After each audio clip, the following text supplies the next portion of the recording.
Here we go. The bopping will begin. Huh. Here it comes.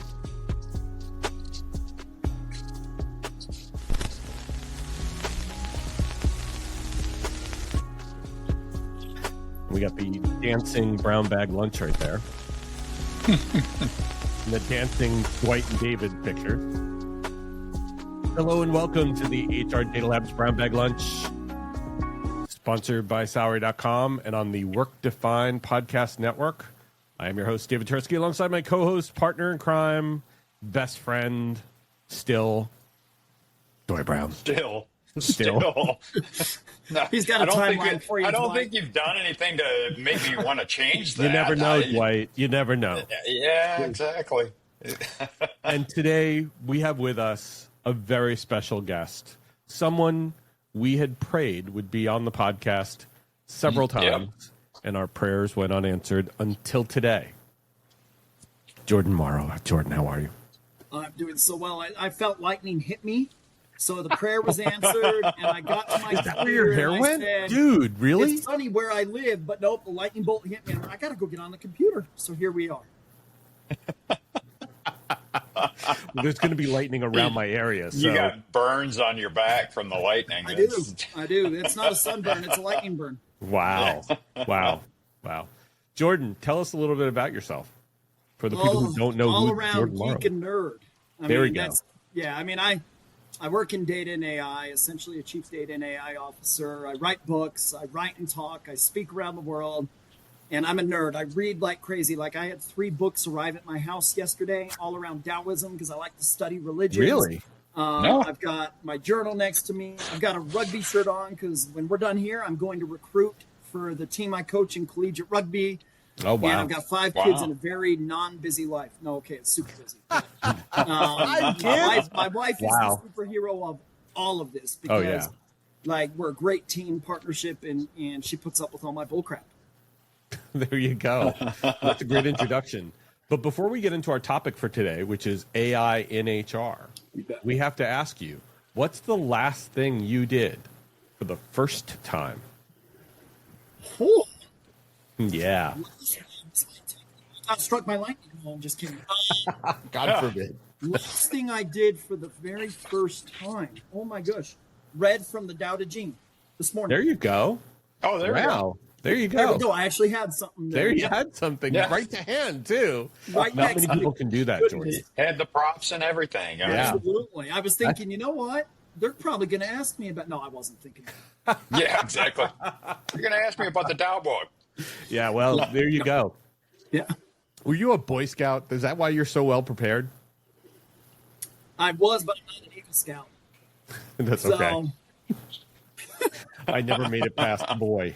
So. Yeah, well, I got to the point. We'll tell you where my mindset was. I got to the point. I think all I needed left was that Eagle Project thing, and I didn't even do it.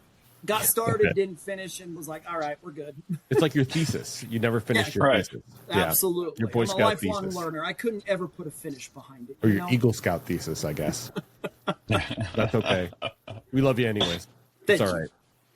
So today we're going to be talking about something that really nobody in HR is talking about. Nobody in the world of work is talking about, which is artificial intelligence. None. No one knows what it is. Yeah. What the hell are we talking about?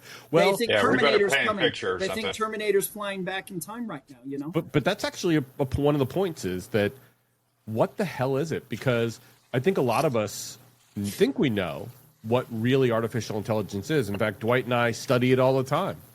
But there's still a lot of misconception. So, Jordan, you're as deep in it as anybody. What, from your perspective, is artificial intelligence in the world of human resources? Yeah, like for me, we have to take a step back to really understand this, because I do think there's a big misunderstanding that ChatGPT and generative AI, that's AI. It is, but it's a part, right? The term artificial intelligence was coined all the way back in 1956. The first chat bot came out during the 1960s. Wow. This is not new. No. And we've been living with Siri and Alexa and smart text and all these things for a very long time. Now, when we define it in HR, any field, AI or artificial intelligence, think about it as a computer or machine that can think like a human. Mm-hmm. Now, it doesn't mean it can do everything we do thinking wise. It's not necessarily conscious that we know of yet. And reasoning, are we good with it? But it moves beyond a standard software and it's able to think like we do. Right. And what generative AI and ChatGPT did is it put it into the hands of the masses and made it super consumable. Whereas before that, it's very technical, machine learning, all these things that are big data sets and all of that. And even generative AI behind the scenes is massive. But for the end user, it's a simple chat box that is very good at what it does. And so that's how I would define it. But even the consumer experiences that we've had with Siri and Alexa and Hey Google, those go back almost, actually, they do go back decades now. And we don't adopt them. I mean, we're not talking to them like you would think, and the movies have kind of portrayed. Yeah, we always joked about Siri. I mean, it's just not, just like most tech things. If we think about the world population, and this really fits into human resources, 90 to 99% of people are not as nerdy as me.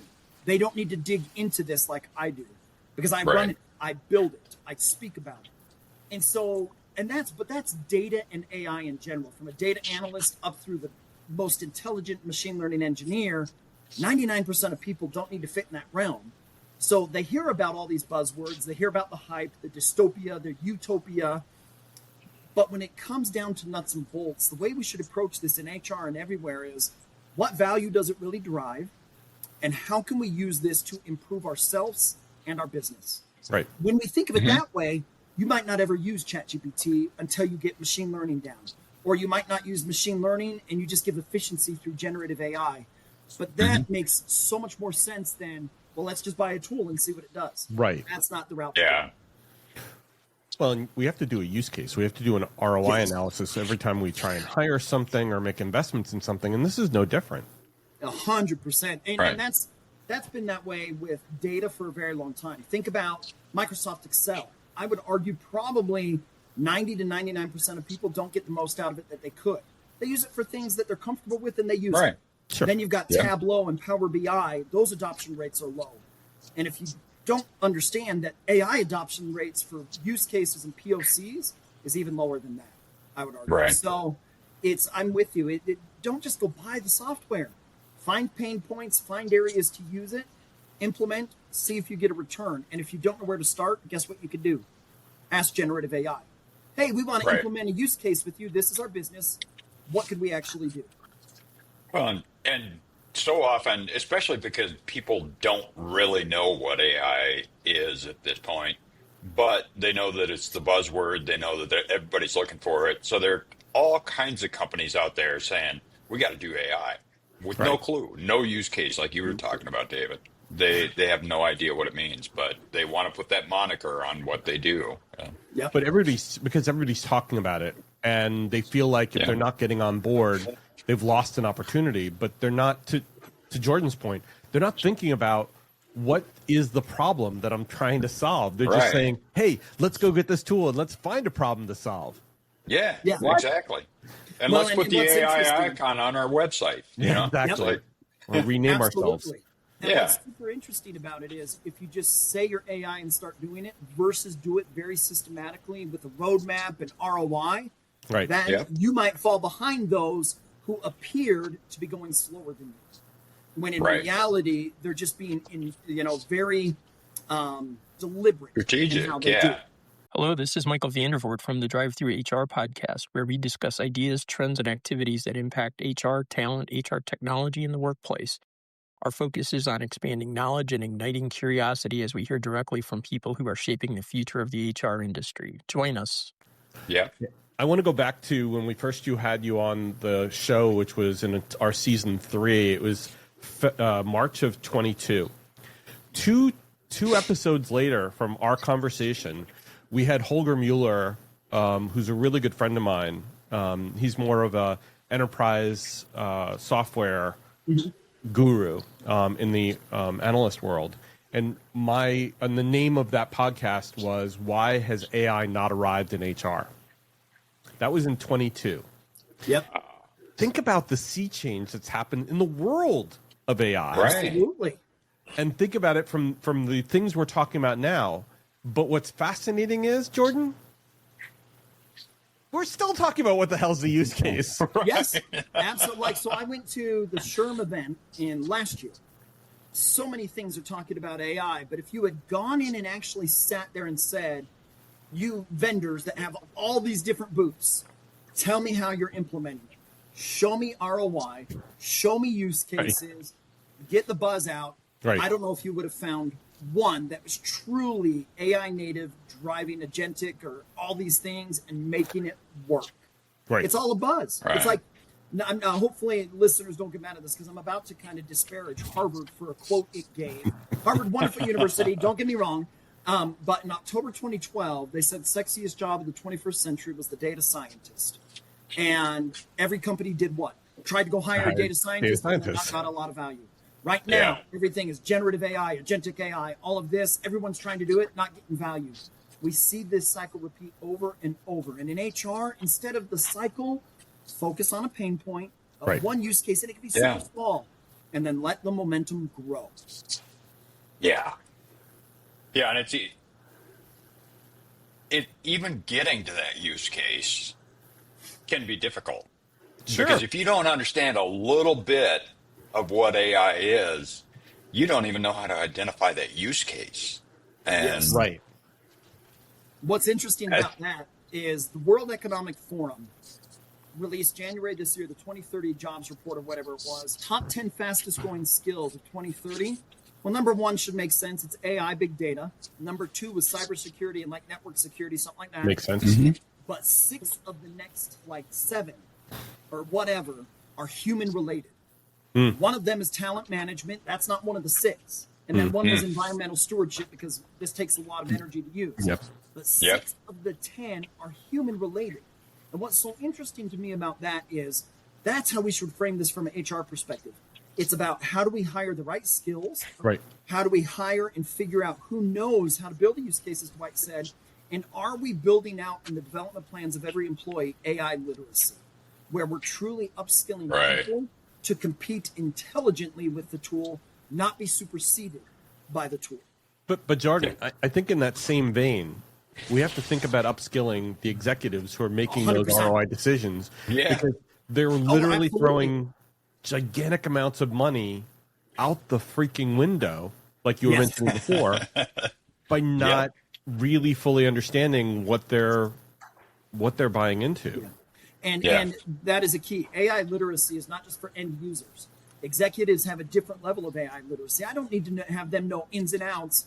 I need them to understand what does it do and why it does what it does so you can apply it to business use cases. So you're not throwing money away. Like, did you see, I think one of the latest contracts, now this is AI engineer or whatever, and it might have been Meta, who paid $1.5 billion over a 4-year period for one, like AI master. 1.5 billion. For one what? Meta understands how to use AI. So think about, I'm not saying any executive, like I'm going to charge $2 billion for me. No, there's no way anyone's paying me $2 billion. But what I'm getting at is if executives are willing to throw money around, wouldn't it make sense you know what you're getting? Meta is getting a brilliant AI specialist who knows what they're doing. When an executive, now I'm not sure it's worth 1.5 billion, but when an executive says we need AI, they better understand what that means. They better understand change management. Sure. They better understand how it applies to the culture. Do they have good emotional quotient or emotional intelligence to know when you bring that tool in, people are going to wonder, does that mean I'm losing my job?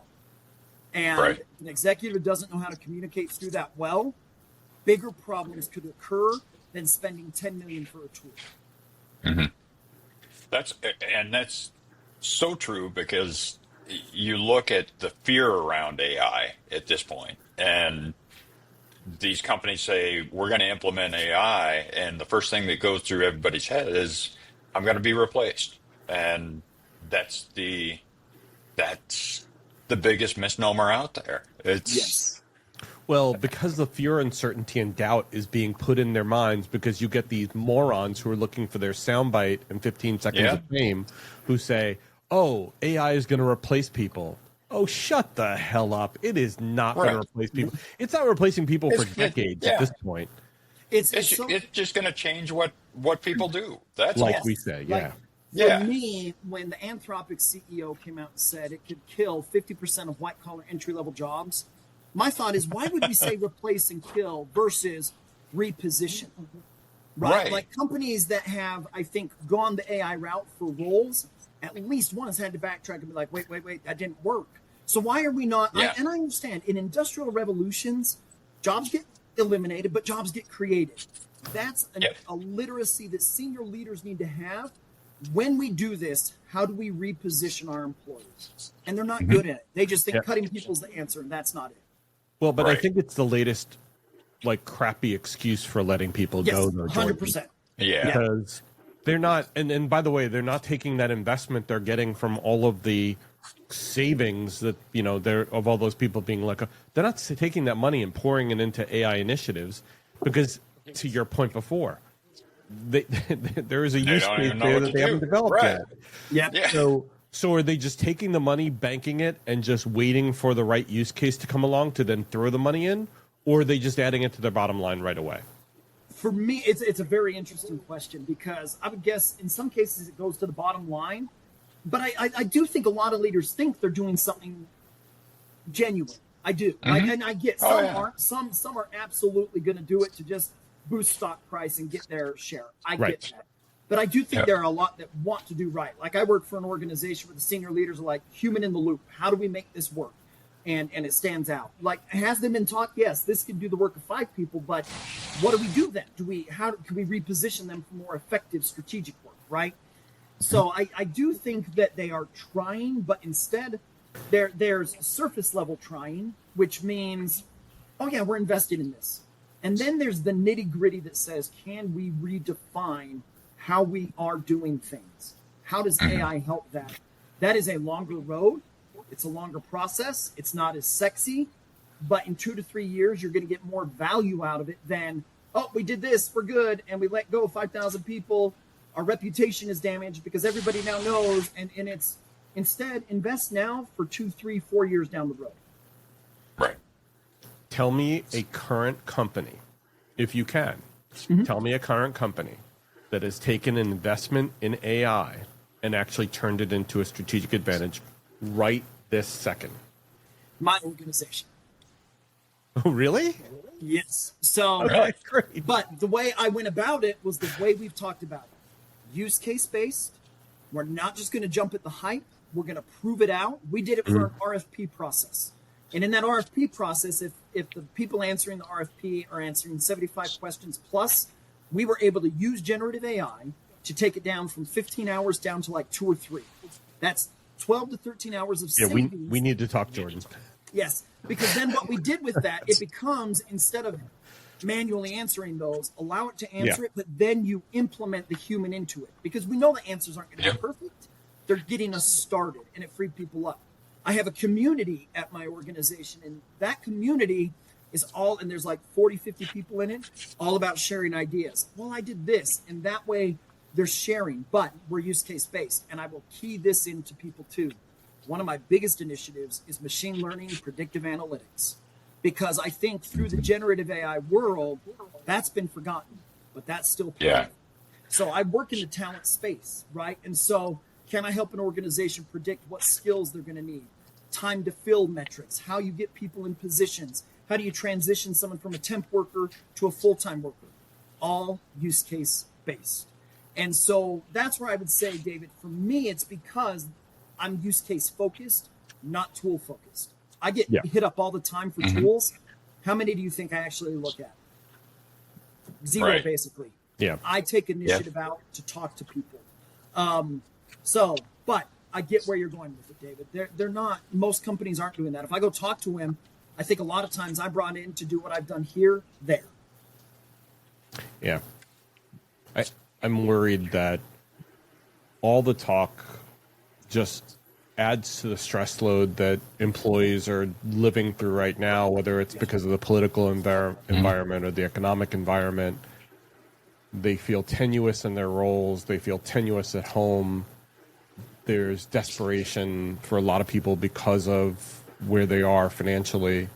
And this just adds more stress and anxiety to them. Oh, And it 100%. shouldn't.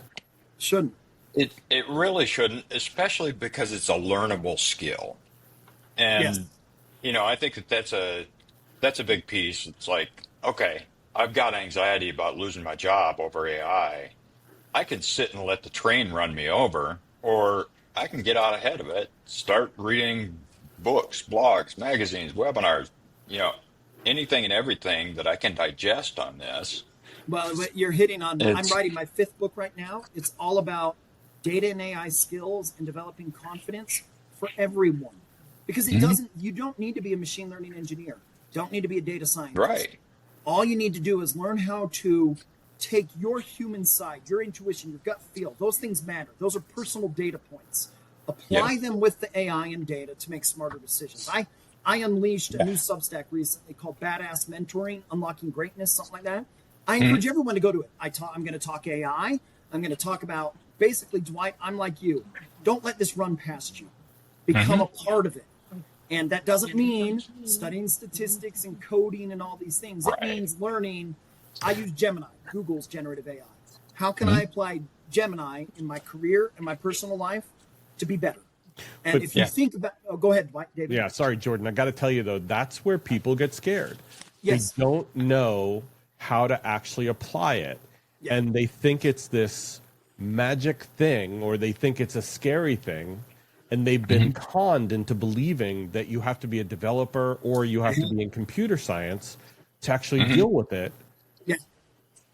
And they won't try it because they're worried. And not only that, but they've been told by these idiots who are at the top of these stupid organizations that we're going to replace you. Well, all right. What do I Right. do then? So to your point, love what you're talking about. Sorry, I didn't mean to interrupt, but Great. that's what people are so afraid of. They're afraid Yes. of just stepping off into the It fray. is. And it's something I learned a long time ago, right? We're afraid of stepping into the dark. But when we do, we find that it's lit up a little bit more than we realized. Right. And what I try and do, I travel the world speaking, right? Like I tell people, you are better at this than you know. Here's my smartphone, right? When I travel, one app that I need to check on pretty much every time I go is the weather app. What is the weather going to be where I go? Right. And then I know, pack a heavy coat, it's going to be cold. Don't pack a heavy coat, you're going to melt. It's going to rain, it's going to snow. Is my flight going to be delayed? What people don't realize, to your point, David, is all the sound bites, the 15 seconds of fame are all over here. But in reality, they're already doing things without even realizing it. Do you use your weather app to check out the weather? When your gas tank Right. goes low, that's a data-driven decision. Yeah. When you sit there and Google now, it pulls up AI. And so you're exactly right, David. It takes, and Dwight, you said this, it takes personal effort to just jump in. It's like all of us probably do this. Like I have, when I get into water to go swimming, whether it's a lake or a pool, we fill the water first, and then we might tiptoe in, and eventually you get in. And then those who seem to thrive in it more just jump in. And the reality is, I don't like jumping in, but I know it's better. If I just jump in, get under, you have 1 to 3 seconds of pain, and then you're like, oh, I'm fine. This is great.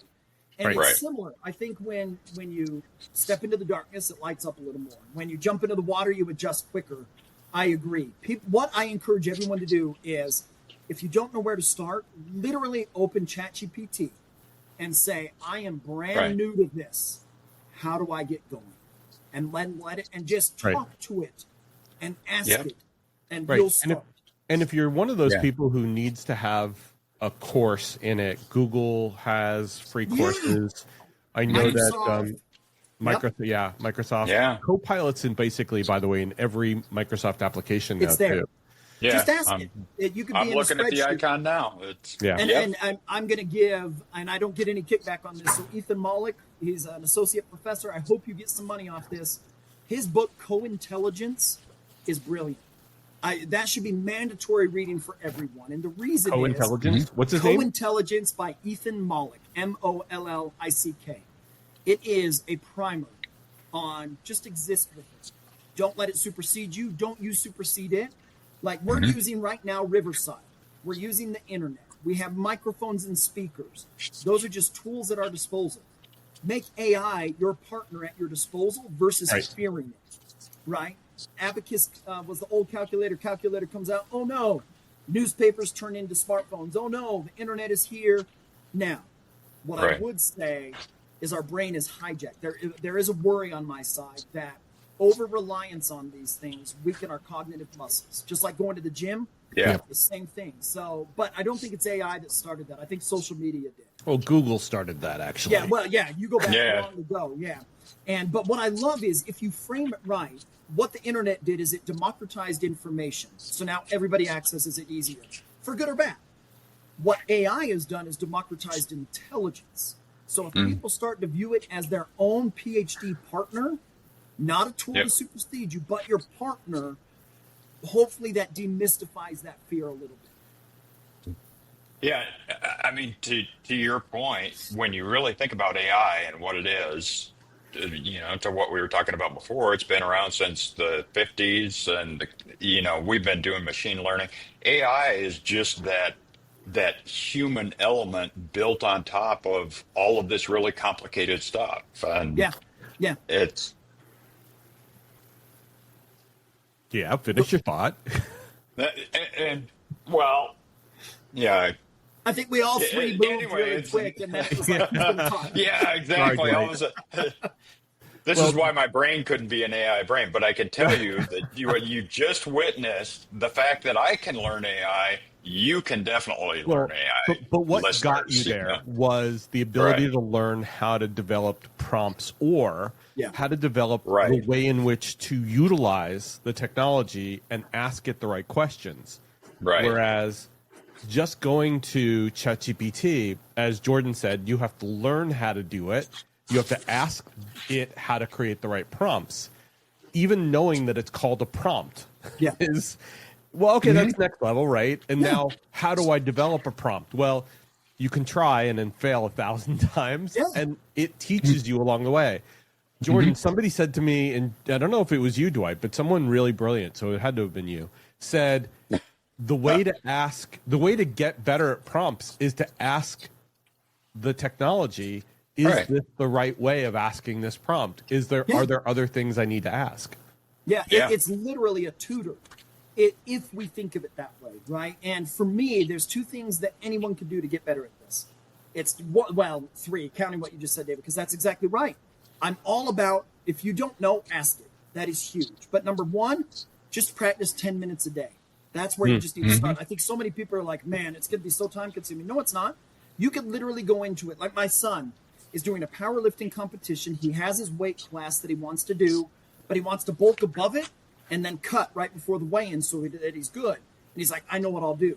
I'll ask ChatGPT. And it built out a model. Yeah. So I've had him using this for 6 months to a year with his fitness and things like that. But number one, all it takes is practice, just like riding a bike.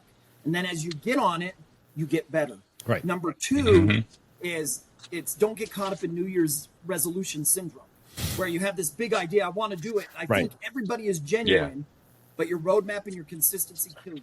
So Right. routine, consistent, small bite-sized chunks, and you can do it. And to your point, David, ask it, hey, I want the best cookie recipe in the world. Show me. And how do I cook it? And what ingredients do I need? It'll build it. And it'll build a really good recipe. Yeah. So go try it. Well, the other Right. thing is, I think Dwight said this before, everything is evolving so fast that if you don't flex this muscle, you don't get to use the new and latest. And so what you may have known 3 months ago may have been changed now because the models are different, or even the version of whatever it is now new, and it wants something now, it wants something else. So I have something directly to this real quick, Dwight. I was asked about this very thing. With these things moving so fast, if I learn one, by the time I'm done, a new one is here. And this was at a workshop I was doing down in South Africa. And that was a very good question, because I'm like, don't focus on the tool. Focus on the process that you're learning. Because even as it advances, if you learn how to prompt well, it doesn't matter where that model's going, you can prompt the new model, right? And until something new comes along, what you learned from prompt skills versus learning a direct tool can be used across. Right. Sorry, Dwight, I cut you Yeah. off. Oh no, not at all. It's funny because I've got the ultimate example of the power of AI. So I'm having dinner with a friend of mine, and he owns a trucking company, and he was talking about how with gas prices and everything else, things were going south with the trucking company. And I said, well, did you ask ChatGPT what to do about it? And he says, what's ChatGPT? I pull out my phone and I said, I'm a trucking company. I'm losing money on X, Y, and Z. What do I do? It literally spit out a business case. I figured, all right, no big deal. Talked to him a week later. He's like, do you realize that you just saved me $20,000 Wow. in sunk costs by doing this? Wow. Now, granted, AI is not always going to have something that big in terms of results, but it really gets to the that might have saved power. his business, And well, yeah, it did. It really did. It turned it around, and so and the fact that you can do it with just little prompts like that. It wasn't a long involved prompt or anything like that. It was just, so I told him, I said, look, here's how you use ChatGPT. Let me show you how you download it on your phone. Now, start using it for your business. See what works, what doesn't. Be skeptical of the answers and realize what you should and shouldn't be skeptical of. Yeah. And, well, so I know that you guys are going to hate me for this, but it's now 2:30 Eastern time. And we've done the half hour, which we always promise people these are only going to be a half hour. So Jordan, we're going to have to come back, get you back on. So we can talk a little bit deeper, because we could talk about this stuff all day with you. This could be a long form 4-hour podcast without. Oh, for sure. Yes. And still not be enough. Still not be finished. Right. Jordan Morrow, thank you so much, sir. You are a rock star. We love having you on. Thank you so much. It's I'll awesome. come back anytime you guys need me. Next week? Sweet. And heartbeat. In a heartbeat. I could talk this all day long. All right, cool. Again, Love Jordan, it. thank you. Dwight, thank you. Thank you. Appreciate you being here, Jordan. This is awesome, man. And thank you all for listening. Take care and stay safe.